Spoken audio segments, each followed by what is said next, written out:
Hello and good morning, everybody. Thank you for joining us today on this webinar for the Oklahoma Ready Initiative. Today we are going to discuss a little bit about what we're trying to do with Oklahoma Ready and what we have available for you. And I'm going to start off with introducing to you our speakers today. Again, my name is Isela Perez, and I work here at the Attorney General's office. I am the statewide specialist for the opioid abatement team. And then this is Craig. Craig, would you introduce yourself? Hi, I'm Craig Zettel. I live just outside Dallas, Texas, but I work for Boffin Life Skills Training and glad to be here. Thank you. Caitlin. Hey, I'm Caitlin Knowlton. I'm from Sand Springs Public Schools. I've implemented Boffin for the last 2 years through the opioid abatement grant. And I'm also glad to be here. Thank you. And Caitlin. Hello, I am the other Caitlin. I'm with the Oklahoma Department of Mental Health and Substance Abuse Services, and I am the program manager for school-based prevention across the state. Thank you.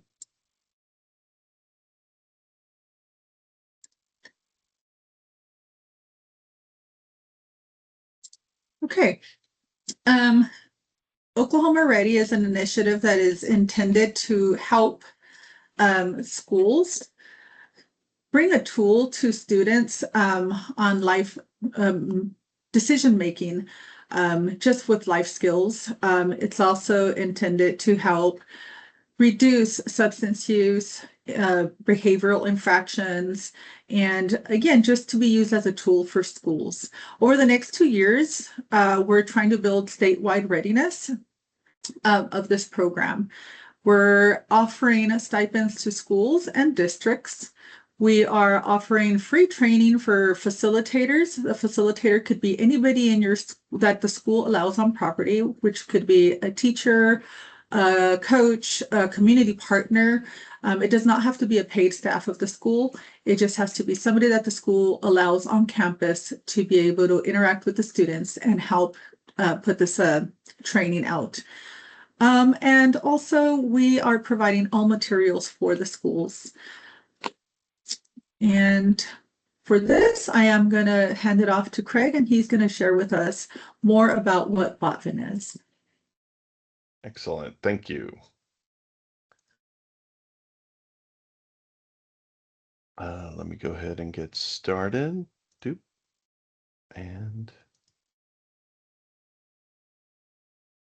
Okay, so anyway, everyone, I'm excited to be here with you. My name is Craig Zettel. Hopefully everyone can see a screen with a circle with a bunch of bright, smiley, happy young people there, and I'm excited to be here to talk a little bit about this program, but my passion is really in prevention education, teaching, training, and implementation support for the Boffin Life Skills training programs primarily. So I'm excited to be here.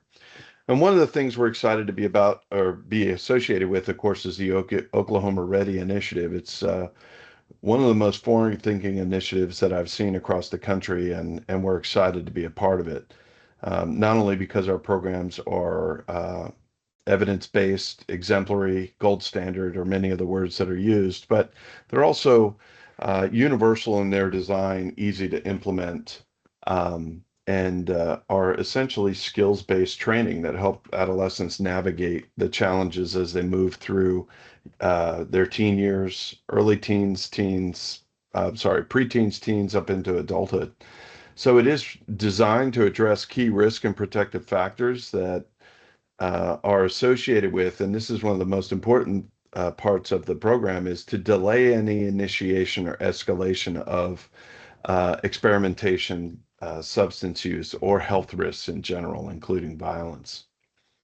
The program is evidence-based. There are more than 40 federally funded, peer-reviewed publications demonstrating its effectiveness over the years. The program really, and I'll talk about the approach and sort of the logic behind it in just a moment, but it was developed by Dr. Gilbert J. Boffin, who's professor emeritus at Cornell Weill Medical College in Manhattan. But Dr. Boffin's really been a leader in youth prevention education and skills-based prevention for well over 33 decades, not 30 decades, 3 decades. And Dr. Boffin has developed this program at a time when we were shifting from what's been really ineffective models, such as information only, other types of approaches, scare tactics, where we're now pivoting to looking at skills-based life skills, if you will. And the focus on the program is really helping students acquire and apply and become confident as well as competent in using these skills to develop pro-health and pro-social life skills that they can carry on with them throughout their lives. So in many cases, we're trying to um, essentially stop the cycle in some ways, but also help people get put on a path and help them understand that you can use the skills while we're doing them in the context of substance abuse prevention, whether it be opioid misuse or abuse, as well as marijuana, drinking or alcohol, smoking, vaping, but also apply these same skills to any challenge that you might come up with in life, regardless of what it may be. And the program's available. We start in grades 3, so we have elementary grades, and we go all the way up through 12. It is available in multiple formats, and I'll talk more about that in just a moment. The real heart of the Boffin Life Skills training approach is really comes down to 3 core domains. And if you've been trained or familiar with this program, you'll understand that it's really a combination of these 3 areas that make the program most effective. We're looking at personal self-management skills such as making decisions, self-image, emotional regulation, goal setting, assertiveness, other things like that. We're also combining that with social and communication skills, which are how to carry on a conversation, looking at effective communication, best practices, navigating social relationships. All of those are not only can be stressful, but can also open up a potential risk opportunity for substance use. And then, of course, we're going to combine that with drug resistant skills, or actually drug and violence resistant skills, where we're helping students analyze media messages, um, advertising, other types of myths and realities related to substances that are most commonly used by students in that age group. And this approach is essentially age appropriate, developmentally adapted up and down from middle school or elementary all the way up through high school. But it's very flexible in the sense that those 3 domains really are the recipe, if you will, or the logic behind Boffin Life Skills training to help make it effective. And no one particular domain is really more important than the other. So one of the things that I love most about this program is when I'm teaching a group of youth and students in a class, there may be 30 of them, but some of them may have different needs, whether it be social and communication, personal self-management, or just misunderstanding or misinformation related to substances. So each one of them can pull from that. So in many ways, I view this as a very personal program. But you wouldn't say that one domain is more critical than the other when it comes to substance abuse prevention. And I'll explain more about that when we get to fidelity. But the way that we teach skills in Boffin Life Skills training is no different than the way that we learn any skill in our life. That could be an academic skill, artistic skill, athletic skills, where we start out with some form of instruction, we get some modeling or demonstration. We're going to practice that skill. We get some feedback from maybe a coach or a leader or a teacher. Then we're going to maybe do some reinforcement. We're going to continue practice. So that model has been built into the Boffin Life Skills training program because it is known as a highly effective skills acquisition model. We've just synthesized it down to really 4 key areas. And these also have to do with a lot of the learning theories that support Boffin Life Skills training. So, for example, facilitating the program, collecting information from the students, setting the goals for the activities, correcting any misinformation or misunderstanding that may come along before we get into the lesson. Then we're going to start modeling. We're going to coach them in, if there's a model to be shown, then the teacher and students will model it together as an example of how it can be done in successful completion. Then we're going to move into really down to the bottom left. We're going to shift into what we call behavioral rehearsal. And behavioral rehearsal in this context means practicing the skill as often and in as many authentic contexts as possible to allow for meaningful connection to the skill and its usage, which really allows us to move forward in how we might use the skill or adapt it to our own personal style later on. But it all starts with fundamental practice. As we become more confident, as students become more competent, then they start to really adjust it to make it more amenable to their needs as they progress through these challenging times. And naturally, peppered throughout all of this, especially coaching and more so in behavioral rehearsal, is feedback and some light assessment. Not assessment in the form of testing, but understanding what a successful model looks like. For example, if we're practicing communication, we're doing our verbals and nonverbals. I want to make sure there's good eye contact, that our body posture matches what we're saying, things like that. The teacher can provide that feedback, peers can provide that feedback. So there's little ways to weave in feedback and assessment to make sure that we're practicing the model that we want to eventually emulate and use when we go out into the real world. That approach and those skill progressions that you saw in the past few slides, are part of every single program. And we call those the BOFIN Life Skills Training Approach. So those 3 core domain areas, plus those interactive skills that are built into the instructional materials and the sequence, all are part of every level of the BOFIN Life Skills Training program. Now, the program is called Life Skills Training. The reality is 30 years ago when the program first came out, we were shifting out of other programs like information-based programs, scare tactics programs, assembly type programs, and shifting more into a science-based, or the field of prevention science was evolving at that time. So it truly is skills for life. Now, myself personally, I've had experience teaching English as a second language.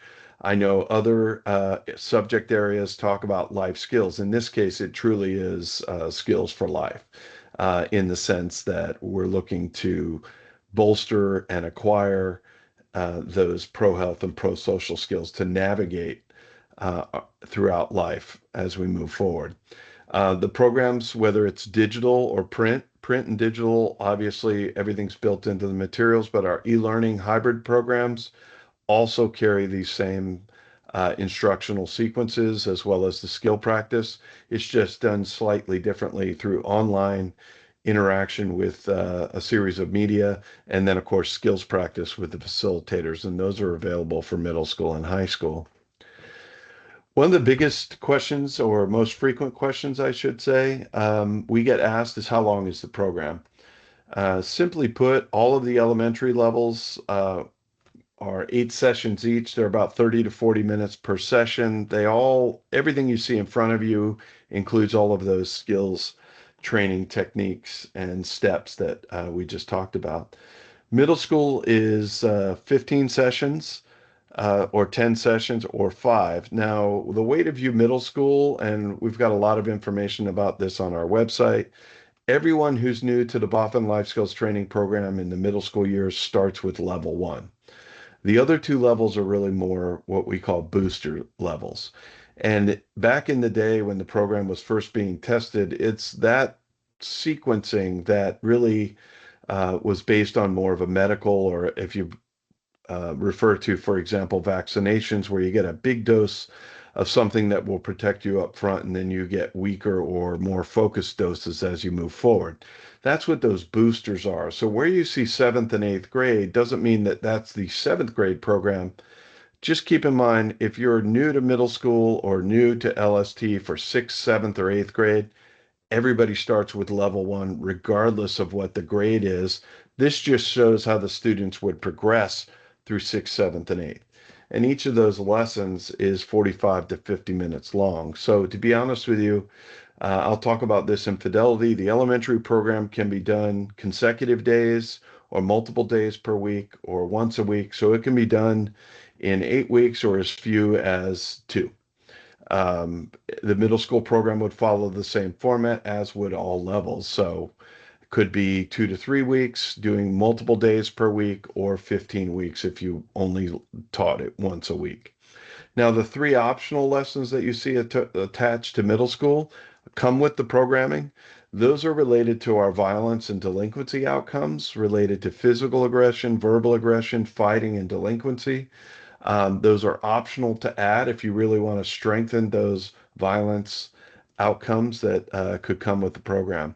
High school is a 1-level program that fits in either 9th or 10th grade. Again, same 10 sessions, same duration per lesson. And transitions is 11th or 12th grade. It's 6 sessions. Now, high school and transitions are not built to feed off one another. You can do them consecutively, but each one is standalone. And in that regard, what that means, transitions really is the last level of LST before students move on to, hence the name transitions, into the workforce, whether it's part-time work, full-time work, pursuing a trade, being in a more adult world with a lot more responsibility. So kind of taking those core life skills and putting in a context that helps them springboard. A lot of districts and schools these days with different changes have classes related to career readiness. These skills lend themselves very well to that track as well. So having said all that, the programs are really easy to implement. And what I mean by that is, from my experience, both teaching the program lessons as well as doing training and consulting on the programs, it's pretty simple. Some fidelity guidelines. Fidelity just means this is the way it was tested. This is what the results say. So we're going to replicate that as best we can. And LST has both independent replications as well as other scientific replications. But the gist of it is teach the entire program, teach it in the order it's presented so the lessons will progress in the materials. And as we go through training on the program, that starts to become really evident and obvious. They're not prerequisites of one another, but it does make sense, for example, to have a set of goals before you learn decision making, have those 2 in place before you move on to substance lessons and then move on to advertising and communication, assertiveness, etc. And then you can teach the program 1 or more times per week. So our evidence has shown that both are equally effective. We'll call it an intensive schedule or accelerated, where you're doing more than 1 day a week to finish the lessons, or an extended schedule, which just really means 1 day per week until the program is completed. And that's it. What subject you put it in, who's delivering the program, it's been proven effective with prevention specialists, counselors, teachers, community-based professionals, as well as in a number of different settings. The only thing that's really beneficial to the program is making sure that it's delivered in more of a classroom type setting. Schools is the natural place where it can go, but it's not something that's really designed to be done sort of in an outward bound capacity where we're out in the woods or we're in a park or something.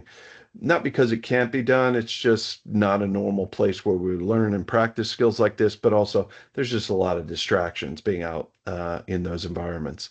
But we have implementations in just about every subject. I just completed a training not long ago where actually there were no health teachers. Health is a natural fit, but we had English, science, math, and then a counselor who was also going to be delivering the program in those schools. As far as preparation for implementation, we do have 2 training options, and Oklahoma Ready is providing these. We've just conducted a very successful first round of training, but on-site and online training in the programs that will be delivered. We have ongoing technical assistance. Sometimes it's as simple as a phone call to our team. Those types of things we do as a service just to support Fidelity implementation, but we are also available to come on site or to do online, very specific needs-based support to help remedy any challenges or to enhance anything that's going on. with implementation. And of course, we're always available. We have a team of people, including myself, that are, as you're selecting whether a program is the right fit, where we can work with you to talk about how to match maximizing the program's outcome potential with the reality of your situation, whether it be scheduling or fit into your system.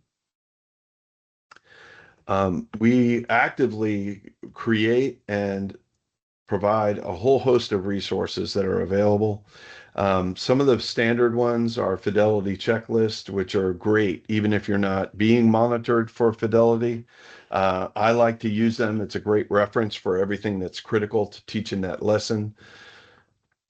Goes nicely along with my teacher manual when I'm preparing my lessons. We have alignments to the Oklahoma standards, which are available. ASCA National Counseling Standards, which is the American School Association of American School Counselors Association. So if there are any counselors in your system, they may not be implementing, but they might be interested in seeing how the work that they do also aligns and supports what might be happening in your life skills training classes. We have a resource called Boffin Health Connections, e-cigarettes and vaping, and that helps amplify vaping to the forefront. Obviously, within lessons, it can be woven throughout, and that's a free resource where we tell you how to do that. All of those are developed or developer-approved enhancements. We have digital pacing slides that will be coming out early in 2027. Those pacing slides are basically helping the facilitator or teacher to navigate through the lessons themselves as they go through the curriculum and the components that they have. We also have a prescription drug prevention module, which I'm happy to say for everyone who is participating under the Oklahoma Ready initiative will have access to that prescription drug module online to share with their students in middle school and high school. And then we have participants can also have access to LST Galaxia, which I won't get into detail today, but we will have webinars coming up in the future in BOP and life skills training. It's basically a bullying and cyberbullying prevention game that can be layered on top of the middle school. So everyone under the Oklahoma Ready initiative that's implementing middle and high school can get access to these two free resources as well. Otherwise, they do have a cost associated to them if you're not part of the initiative. Excellent. So this is one of my favorite quotes, and I love to end on it because it encapsulates what life skills training is, especially for me. So Ben Franklin famously said, "Tell me and I forget, teach me I may remember, involve me and I will learn." That is the way these lessons unfold. When passive listening and lectures don't always lead to long-term outcomes, LST has been proven to have sustainable effects out as far as 12 years because of the practice that goes into it. Obviously, teaching me, helping me understand, modeling, showing me how things happen is a nice step, but direct instruction doesn't always lead to acquisition or long-term meaningful acquisition of a skill. It's really that involvement, and LST evolves with the students as they get into the lessons and the lesson unfolds to really get that hands-on participation of the skill that you may be facilitating with your students. So this really to me is life skills in a nutshell, or the way that I view my lessons. I'm not there to lecture. I'm not there to present. I'm not there necessarily to show resources of how it can be done. I'm there to help us evolve from information that's meaningful, that is impactful, through modeling that leads us to involvement. And in my opinion, that's really what I like most about the program and what it can do for adolescents. So I thank everybody for that, and I'm going to stop sharing real quick once I get my mouse back. But thank you.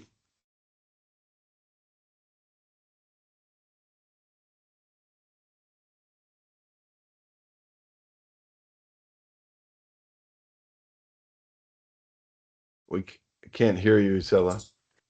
Something had to go wrong. For those of you that have questions, we are going to have a questions and answers after our presentations. But you could start dropping them in the chat or in the Q&A icon as they come.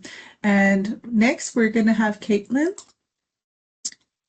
from Sand Springs. Okay, I'm going to share my screen for this presentation.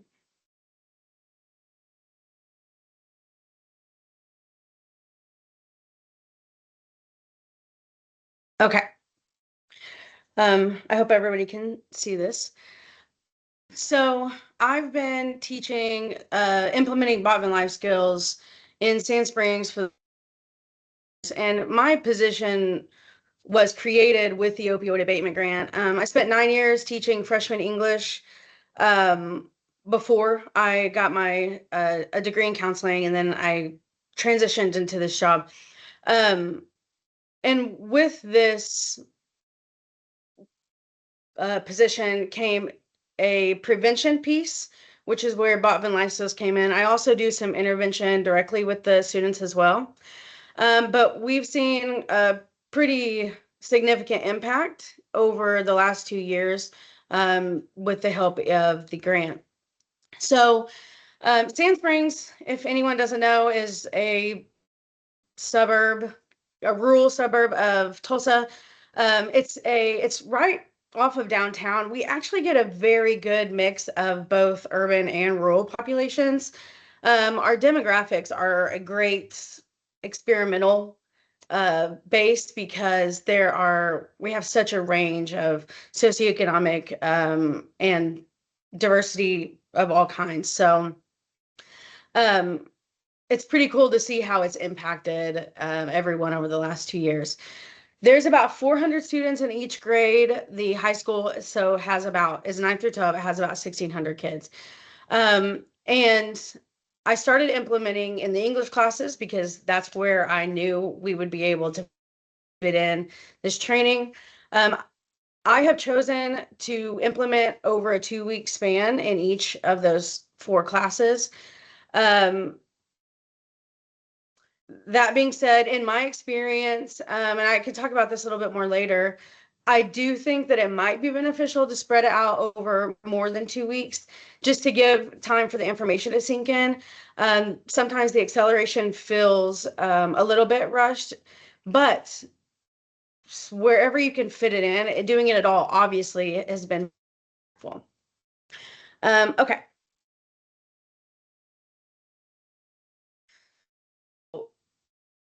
With the Botman implementation, I would say the benefits as a teacher that's been in the classroom, and I know how hard it is to work in something or something else. Botman is unique in that it's very little planning. It's pretty lined out for the person who's implementing. If you follow it, how it's set up, you really can't go wrong. It's very student-centered, very student-driven. Since the behavioral rehearsal is such an important piece, it's pretty organically impactful. Like, the kids are practicing the skills that you're teaching them, so they are engaged. They are learning. They're a part of it. It's just naturally designed well for the classroom. The implementation is flexible. Once a week is not super hard to do if you have a flexible classroom or time built into your schedule. And then it also focuses on practical skills, which I really appreciate. Coming from the counseling perspective, I want substance use or any unhealthy behaviors to be destigmatized. I want to remove the emotionality out of substance use where it's not good and bad, but is it healthy for your body? No, we can't really argue with that. It's the focus on healthy and unhealthy behaviors that just kind of makes it just inarguable. So to look at some of the data, I just threw a few like pieces on there to show how I would look at the data from the assessments that I give at the beginning of the unit. For example, there's a pretty big growth on the students that said that they would try box breathing when they were stressed. There's marked growth on goal persistence. So I stick with it until I'm finished. Had most students had some sort of shift in the way that they view their ability to stick with something.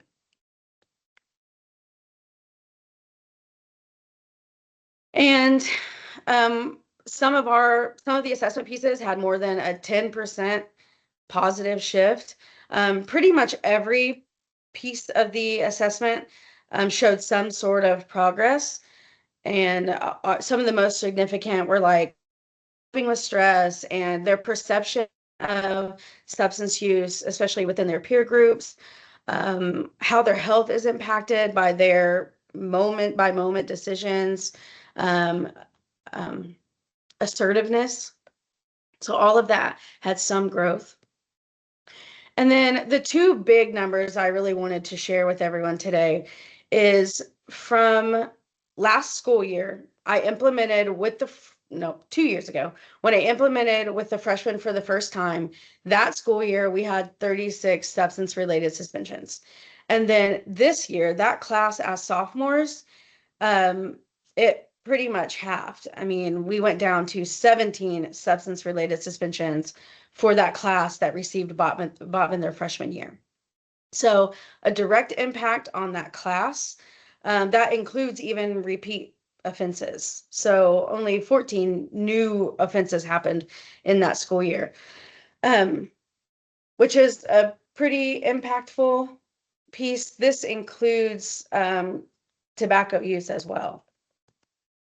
And then overall, I looked at the 23-24 school year, so the year before we had this position and the Botman implementation.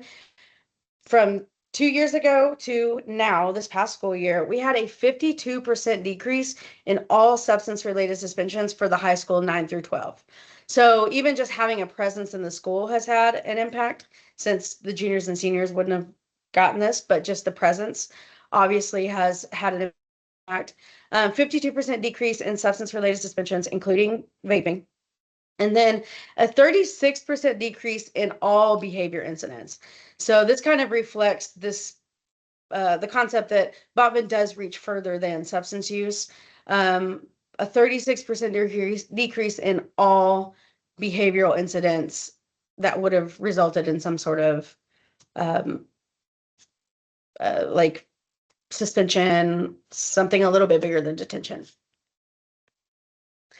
And then since one of the pieces that I have with this position is also the intervention side for students who have gotten in trouble, got a suspension for substance use.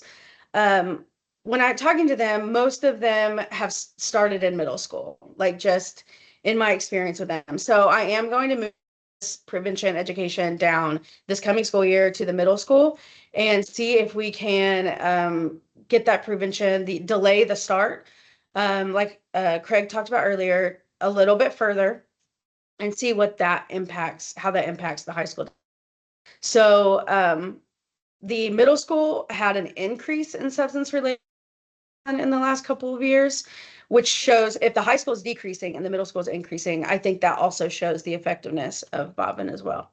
So I'll be moving that piece down to the middle school and also adding some booster sessions to the high school as well. Okay. I will stop sharing my screen.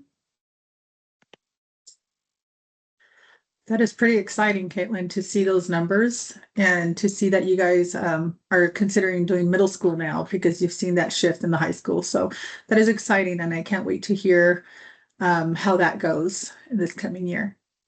But thank you. And moving on to Caitlin Wilson.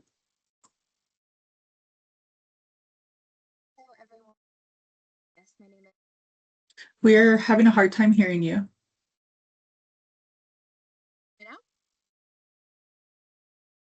Try again. Mm-mm.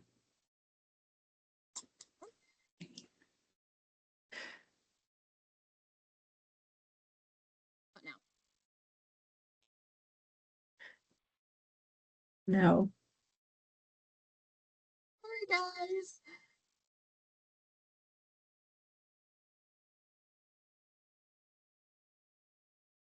Can you hear me now? Yeah. Okay, this is good.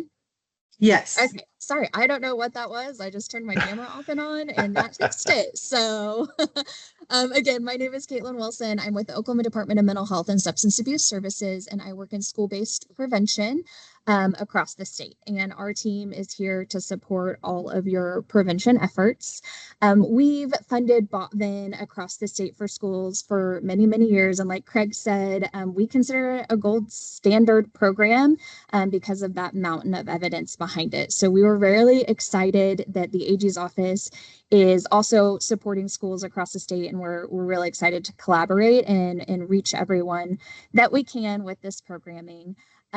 So we know that another reason why we love Botvan is that it is flexible, but we also know that it's hard to implement a curriculum, and in addition to all the other expectations and requirements. So like Craig said, one of the things that we really value about Botvan Life Skills is that it does align with several of the Oklahoma learning standards. So it doesn't have to be just another thing. It can be strategically implemented as Caitlin did at Sand Springs and as we've seen across the state. So, you've heard all about Botvan and, how wonderful it is and all these opportunities. Where does ODMH fit? So how can we support your work? Where's our little piece of the puzzle? So as I mentioned, we support all levels of the program.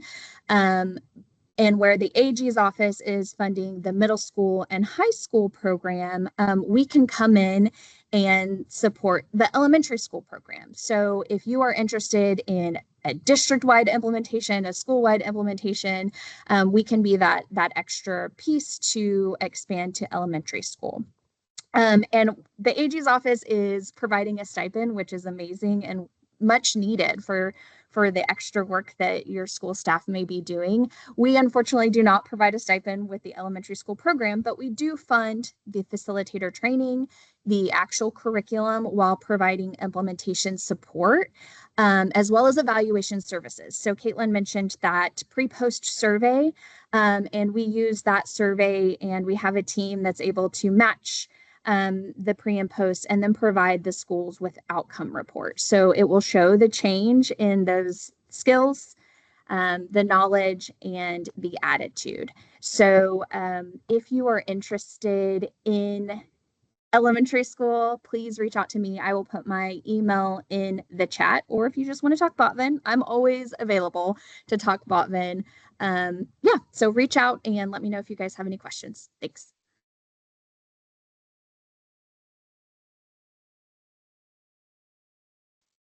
Thank you, Caitlin. I think part of the idea of the Oklahoma Ready is to help really expand prevention efforts across our state and see how we could work together as one whole team to try to really reach the most.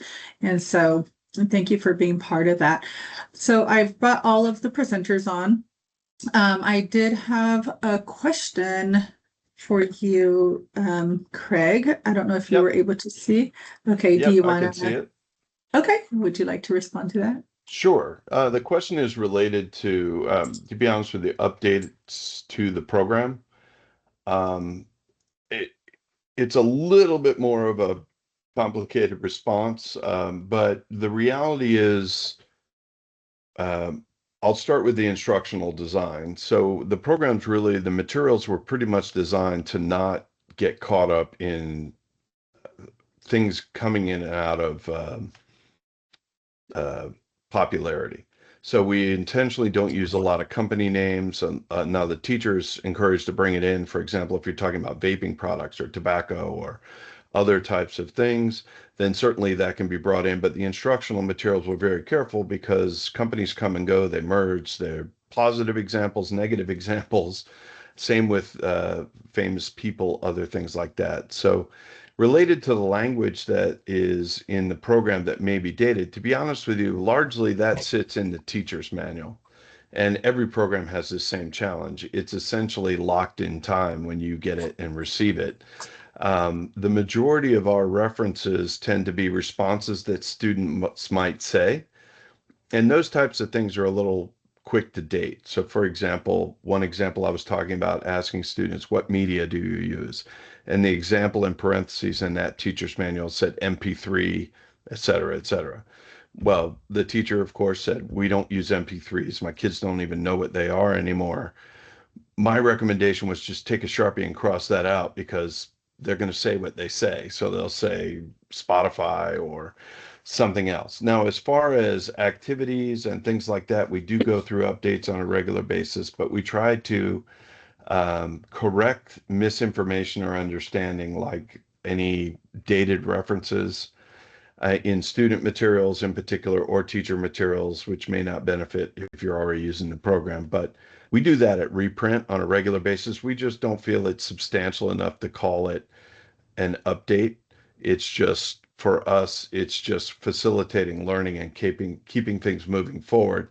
Because as a teacher, one of the worst things that could ever happen to me is when there's a specific dated reference in the curriculum materials, then that's student facing, that stops instruction, creates a distraction. So we're always trying to remedy those things.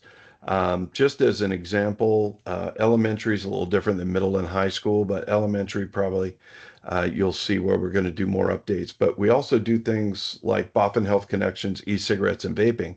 So rather than overhaul the whole program, which still is proven effective, we give fidelity-based modification or ideas on how you can amplify that to do that. So the long and short of it is we do updates. The language that's in there, part of Fidelity 2 means you could change it. It's reference related if it's a scenario or something. We cover a lot of these topics in training about making sure that we're making fidelity-based modifications and not just changing things, but those are always up to the facilitator. So in my opinion, I don't mean to say this because I actually work for the developer, but as a teacher, I find a lot of flexibility because it's not limited to a lot of names, labels, references, especially in the student materials. A lot of what's being presented comes from me. And if it's dated, then I shouldn't say it. Things like that. So I don't know. That's a long-winded answer to a very simple question. But if you're looking into different things, in the curriculum. Also, I'm going to borrow a phrase from TSA. If you see something, say something. Our team is always collecting references and looking to update things in a timely manner, along with other feedback that we get everywhere. But that is one of the things that I love most about the program is it's very personal, but that same personal approach to the worksheets and things that doesn't have those references also allows it to be not a distraction for me. I focus on my instruction, not what they're going to react to per se. But completely understand things do go dated, and if we miss something, we are always open to hearing how we can change it and make it better. Well, and it's just hard to keep up with technology, right? From, cassette players to MP3s to now streaming, and just changing No, the you're language absolutely does right. get hard. But yeah, but the model doesn't change, and that's the core of it. Exactly. So thank you. Yeah. Caitlin, we have a question from Sand Springs. A question that says, thank you for sharing Sand Springs results. Operation Aware has also been providing prevention education to Sand Springs students in 6th, 8th, and 10th since 2023. So it's encouraging to hear the broader level behavioral improvements. Were the outcomes shared specific to students who completed Botvin, or were they district-wide results reflecting the district's combined prevention efforts? So that would be a mix of both. All of the assessment data was specific to the Botvin curriculum implementation. The behavior data, that is raw data pulled from our digital gradebook. The prevention data from just that sophomore class that received Botvin their freshman year, Operation Aware possibly at some point during their sophomore year, depending on when the infraction was made. The that was a little bit more specific to Botvin, but that last piece of the reduction for the whole 9 through 12, that would be districts' combined prevention efforts. Thank you. We have another question, and that's going to be me or Jill or Tracy if you would like to help with this question. But it says, our school district may be applying for the opioid abatement grant in order to fund a position to fulfill the requirements of the program. Do you anticipate this program may be offered for free again in the future? So this, the Oklahoma Ready is going to be around for 2 years. And for those that are applying for grants, we are asking that you also apply for the Oklahoma Ready to get the portion of the Botvin life skills, and the position and other prevention efforts would go through the grant.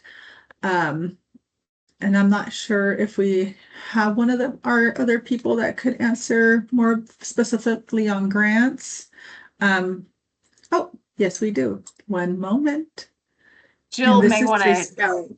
she may just be a little behind me on clicking the buttons here. I'm Tracy Ballard. I'm with the AG's office. We will continue to do statewide projects in the future.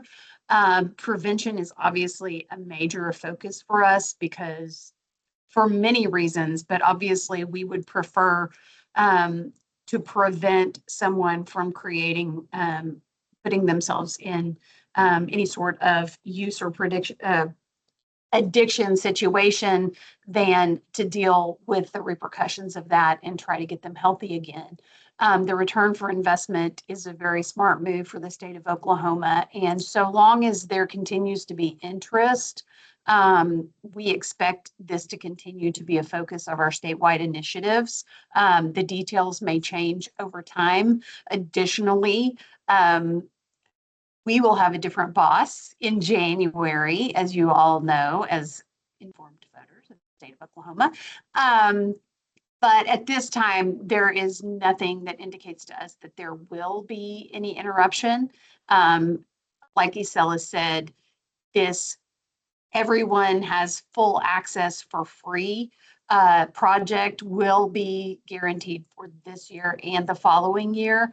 However, if there are limitations in the future, anyone who cannot access this through a statewide project would still have the opportunity to submit a grant for these funds. And so I can't guarantee that it will be available to all indefinitely, but we do have plans to be offering grants for at least the next 19 years. I'm filing consent judgments this morning that will result in something around $12 million of additional funding for the state of Oklahoma for opioid remediation and prevention. So we are very committed to this mission, and we hope that we will be able to continue it and that the interest will drive and expand the program in the future. Thank you so much, Tracy. Great. We have one more question, and this is Yeah. from Katie Crawford. It says, I run a family resource center in Enid. We just partnered with Monster Soup Society, and they helped us with TSET funding, purchase life skills curriculum. I identified Botvin and selected the curriculum we want. We are hoping to offer this to local schools. Can I apply for this initiative if I'm not a district myself? I guess it's not for you. This one's for me. We are asking anybody who is connected to a school. So the school is the one that has to apply and include you in their application for our portion. You may be able to speak to Caitlin Wilson at the Department of Mental Health. She did put her email in the chat. But for now, we are limited to schools and school districts. But there was another question that says, we also ordered the parent curriculum and bullying prevention. Can anyone speak to these curriculums and their effectiveness? That is you, Craig. All right. Well, fantastic. I certainly can. I don't remember the parent program numbers off the top of my head. It is has been evaluated. The information on that's on the website. It's really geared toward middle school age youth, parents, or caregivers. As far as the bullying, cyberbullying, I'm assuming that means Galaxia. That's kind of the only resource we have. That's been proven to reduce bullying and cyberbullying perpetration by about 40%, between 38 and 40%. But that's when it's, of course, it's not a program in and of itself, but it's layered on top of the middle school program. So as they're getting the skills in the curriculum, they're also getting this gamification of reinforcement play that not only introduces the skills, shows them in context, but reinforces everything from alcohol, prescription drug, vaping, smoking, social situations, bullying, and cyberbullying. So when they're layered together, that's where we've seen that significant impact. Now, the program by itself at middle school reduces violence and other behaviors, but if bullying prevention program, I'm assuming that's Galaxia. Yes, that is also evidence-based, and as I mentioned, 38 to 40% reductions in bullying and cyberbullying perpetration. And it's included with Oklahoma Red. It is. We're also including the opioid and the prescription misuse curriculums, correct? Yes. Thank you. We do have a comment from Jill. She's here from the AG's office as well. And she wanted to add to Tracy's comments that if you do have Botman LST right now as part of your grant, as being funded as part of your grant, you will have the opportunity to pivot and reallocate that funding to a different prevention wraparound service so that you could really spread that funding. So yes. And then Allison Morrison is asking, Tracy, can we have your email address, please? She's with Big C Schools. So yes, it's on there. Other than that, I think we've gotten all the questions. Megan, you asked a question specific of evaluation, and we will talk about that one. Okay. Actually, can I follow up on the question related to bullying? That bullying program that's on our website is a resource that we added due to videos and other things, but that's not evidence-based. It's just something that we have. That's why it's framed under other programs, not under the evidence-based life skills training umbrella. So it is the Bully Proof Kit is what that's called. That's by another provider. We looked at the content. There's nothing that's dangerous compared to what LST is trying to do. But that is a separate program. And if you have questions specific to that, we can answer them, or you can contact that developer, but it's different. Okay, Teresa Sharp is asking, so if the FRC wants to purchase the additional items needed, we would need a school to sponsor us. Teresa, you have my phone number if you could give me a call.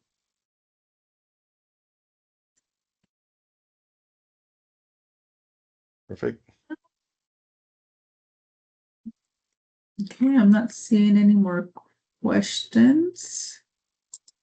Check the Q&A.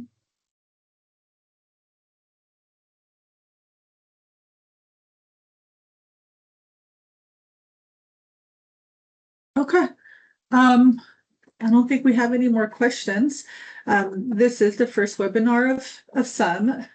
So if you guys have any more questions, we will always be here. Let me share my email address. Give me 1 second. This is my email address. If you have any other questions, feel free to contact me. We're here to answer your questions, and we will be having 2 more in-person trainings that will be scheduled here at the end of September and the end of October. So be on the lookout for that. If I have your email address, I will be sending it to you. If I don't, just send me your email address and I will get that to you. Oops, what just happened? Sorry. I lost everybody. All right. I will also drop my email in the chat just in case.